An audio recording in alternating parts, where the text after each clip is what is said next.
Hello दोस्तों, मेरा नाम राहुल और आपका हमारे यूट्यूब चैनल में फिर से बहुत बहुत स्वागत है। आज मैं आपके लिए कक्षा 10 गणित के कुछ बहुविकल्पीय प्रश्न लाए हैं, वो भी मॉडल पेपर के, जो सन 2021 बोर्ड एग्जाम के लिए बहुत ही महत्वपूर्ण है। तो दोस्तों, बिना देर किए हुए वीडियो को स्टार्ट करते हैं। लेकिन दोस्तों, अगर आप लोग हमारे चैनल को सब्सक्राइब नहीं किए हैं तो चैनल को सब्सक्राइब कीजिए और बेल आइकन को क्लिक कीजिए, जिससे मैं जो भी वीडियो बनाऊं उसका नोटिफिकेशन आप तक मिलता रहे। तो आइए पहला प्रश्न देखते हैं। पहला प्रश्न हमारा एक, निम्न में से कौन सा सहअभाज्य संख्याओं का एक युग्म है? निम्न में से कौन सा सहअभाज्य संख्याओं का एक युग्म है? दोस्तों, ये मॉडल पेपर में प्रश्न पूछा जा चुका है। पहला ऑप्शन दिया है 14,35, दूसरा है 18,25, तीसरा है 31,93 और चौथा है 32,62। इसमें से हमारा एक ऑप्शन सही है, तो हमें पता करना है कि वो कौन सा ऑप्शन है जो करेक्ट है। इससे पहले मैं आप लोगों को क्वेश्चन में बता दूं कि ये जो सहअभाज्य होता है इसका मतलब क्या होता है। अगर ये आप लोग को पता चल गया तो आप लोग आंसर पता कर सकते हैं। सहअभाज्य का मतलब होता है, आप लोगों को मैं विस्तार से बतलाता हूँ। सहअभाज्य का मतलब होता है जिसका एचसीएफ एक हो। अगर इन चारों में से हम हल करेंगे और जिसका एचसीएफ यानी कि महत्तम समापवर्तक 1 आ गया, वो हमारा करेक्ट आंसर होगा। पहला दिया है 14,35, हम 14,35 का अगर देखते हैं तो 14 का हमारा गुणनखंड करेंगे तो ये हो जाएगा 2 गुणे 7, अब 35 का करेंगे तो ये हो जाएगा 5 गुणे 7। तो इसका तो एक है नहीं, इसका तो 7 भी आ जा रहा है, तो ये हमारा ऑप्शन गलत है। दूसरा देखते हैं 18,25, 18,25, 18 का करेंगे तो ये हमारा हो जाएगा 2 9 18 यानी कि 2 गुणे 3 गुणे 3। अब 25 का करेंगे तो ये हो जाएगा 5 गुना 5। ये एक गुना भी सभी में रहेगा एक। तो देखिए, इनमें ना तो 5 का एचसीएफ है और न ही 3 है, इसमें सिर्फ एक का जोड़ा बन रहा है। तो हमारा एचसीएफ कितना आया? एचसीएफ बराबर हमारा आएगा 1। तो हमारा जो करेक्ट आंसर होगा वो होगा 1। और दो विकल्प देख लेते हैं, उनका क्या आता है। तीसरा दिया है 31,93, 31,93। अगर हम 31 का करेंगे, एक गुना 31 आएगा, क्योंकि 31 और कोई अंक से कटता नहीं है। 93 का करेंगे तो आइए गुणनखंड करते हैं 93 का। 93 का अगर करते हैं तो 3 से काटेंगे, 3 3 9 3, यानी कि 3 गुना 31, यानी कि इसमें 31 का भी गुणनखंड मतलब एचसीएफ बन रहा है। इसका एचसीएफ 31 भी आ रहा है। तो हमें ऐसा ऑप्शन चुनना था जिसका एचसीएफ 1 हो। तो वो हमारा ऑप्शन कौन सा आया? वो आया ऑप्शन दूसरा, 18,25, जिसका हमने हल किया तो 18 का इतना आया, 25 का इतना आया। इसमें किसी का नहीं बन रहा है, सिर्फ एक का बन रहा है। एक का तो सब में बन रहा है, लेकिन सब में एक के अलावा भी कुछ न कुछ बन रहा है, लेकिन इसमें सिर्फ 1 का बन रहा है। इसलिए जो हमारा करेक्ट आंसर होगा वो होगा ऑप्शन 2, 18,25। दूसरा क्वेश्चन देखते हैं। दूसरा क्वेश्चन है, यदि यक्स tan 45 अंश इंटू cos 60 अंश बराबर sin 60 अंश इंटू cot 60 अंश है, तो यक्स का मान होगा। ऑप्शन दिया है 1 या 1/2 या 1/√2 या √3/2। तो आइए इसे हम हल करते हैं। हमें दिया है x tan theta, x tan 45 अंश इंटू cos 60 अंश इंटू cos 60 अंश sin 60 अंश इंटू cot 60 अंश, sin 60 अंश इंटू cot 60 अंश। दोस्तों, आप लोग इसे भी नोट कर सकते हैं। अगर आप लोग भूल गए तो आप लोग देख कर पहचान जाएंगे। आइए हल करते हैं। tan 45 अंश का मान होता है 1, तो हम यहाँ 1 रख देते हैं, कुछ नहीं है, गुणा का चिन्ह होगा। फिर गुणे cos 60 अंश का क्या मान होता है? अगर याद किए होंगे, करे होंगे तो आप लोग को पता होगा 1/2 होता है। बराबर sin 60 अंश का मान होता है करड़ी में 3/2, गुणे cot 60 अंश का मान होता है करड़ी में नहीं 1/करड़ी में 3।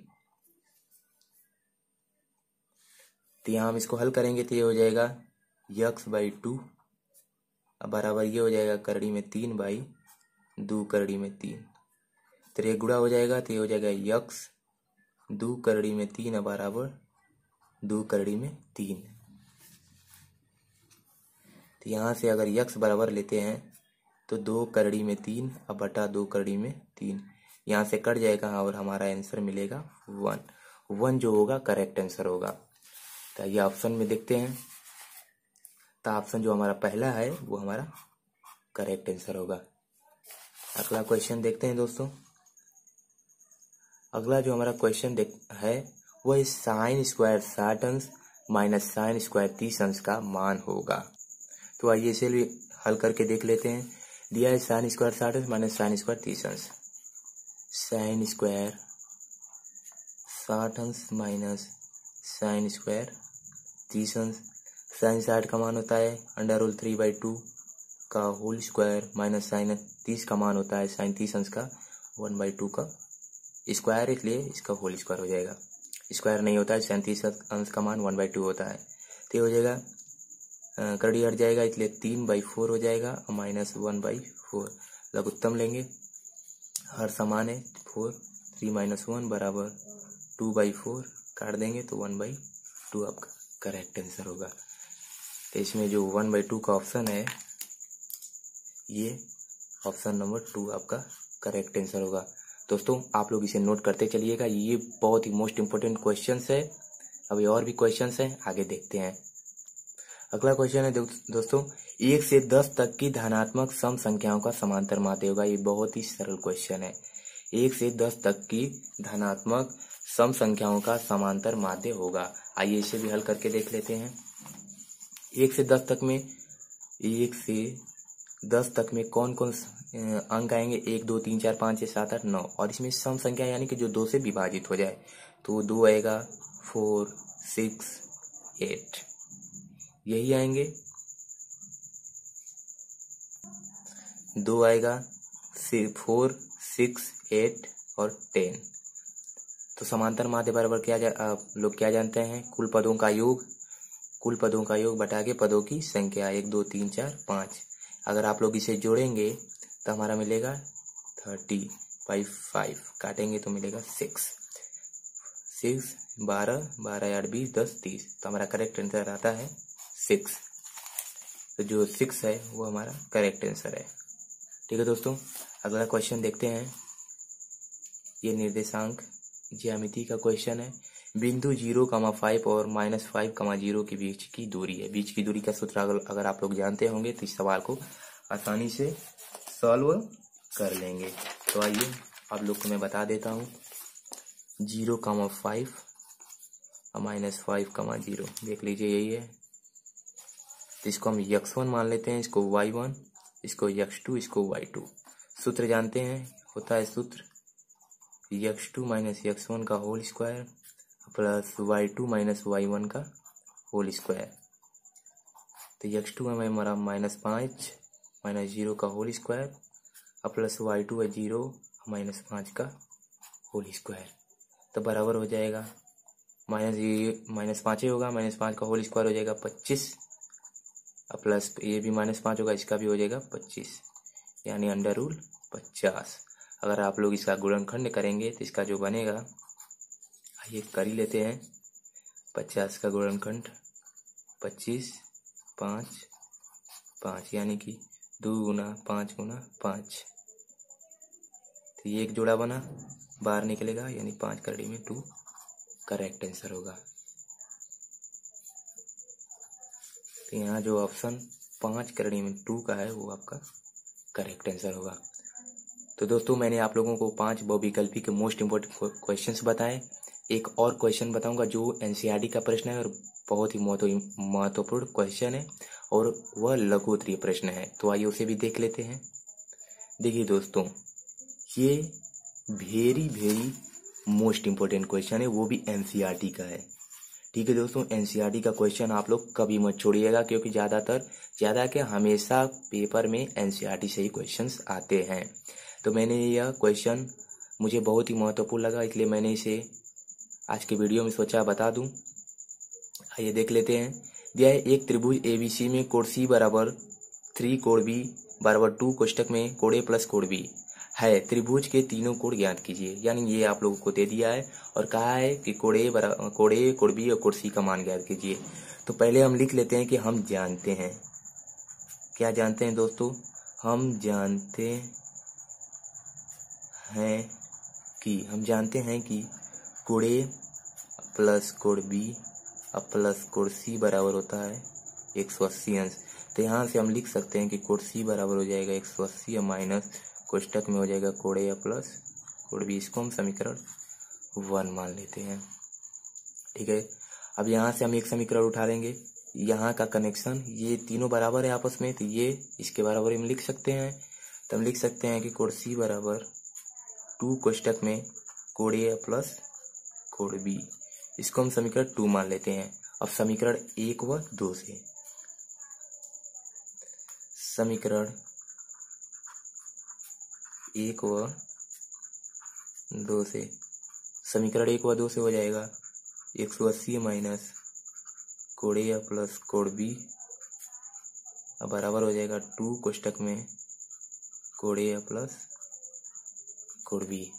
ये होगा हमारा, ये हो जाएगा 180 माइनस कोड ए माइनस कोड बी बराबर 2 code A plus 2 code B. 180 minus इसको उधर ले जाते हैं तो बराबर करेंगे तो हो जाएगा 2 कोड ए उधर जाएगा तो प्लस कोड ए अब प्लस 2, देखिए दोस्तों दिख नहीं रहा था आप लोग को, सॉरी।